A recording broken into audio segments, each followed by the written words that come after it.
அஸ்ஸலாமு அலைக்கும். இப்போ உளுந்து எப்படி மிக்சியில் அரைக்கிறதுன்னு பார்ப்போம். நான் 1 மணி நேரம் ஆச்சு. உளுந்து 1/4 கிலோ அளவு ஊற வச்சுக்கிட்டேன். 3 ஐஸ் க்யூப் போட்டு உப்பு போட்டு நல்லா அரைச்சி எடுத்துக்கிட்டேன். அல்ஹம்துலில்லாஹ். இது மாதிரி 2 பேஜாக தான் போட்டேன். அந்த மிக்சிலே 2 பச்சை மிளகாயும் 2 பீஸ் இஞ்சி தோலெல்லாம் சீச்சிட்டு அரைச்சி போட்டுக்கிட்டேன் மாவில். இப்போ கருவேப்பிலை எங்கள் வீட்டு தோட்டத்திலே போய் ஃப்ரெஷ்ஷாக பறிச்சிட்டு வந்தேன். அல்ஹம்துலில்லாஹ்.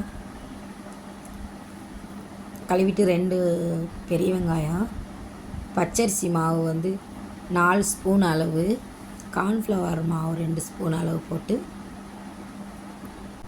ஆப்போ சோடா 2 பிஞ்ச் அளவு போட்டுக்கிட்டேன். இப்போ 2 வெங்காயம் கட் பண்ணி வச்சுருந்தது, கருவேப்பிலை, மல்லி இலை எல்லாம் கட் பண்ணி எல்லாத்தையும் ஒன்றா போட்டு நல்லா கையில் மிக்ஸ் பண்ணி நல்லா பிசைஞ்சு இப்போ மாவு ரெடி பண்ணி வச்சுக்கிட்டேன்.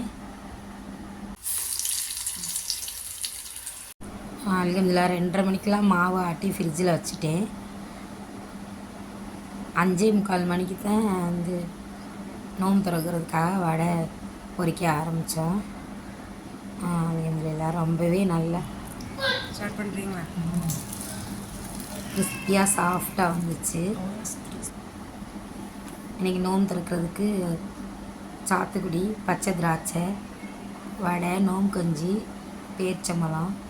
அல்ஹம்துலில்லாஹ். உங்களுக்கு பிடிச்சிருந்தா லைக் பண்ணி, ஷேர் பண்ணி, சப்ஸ்கிரைப் பண்ணி சப்போர்ட் பண்ணுங்கள். அல்ஹம்துலில்லாஹ்.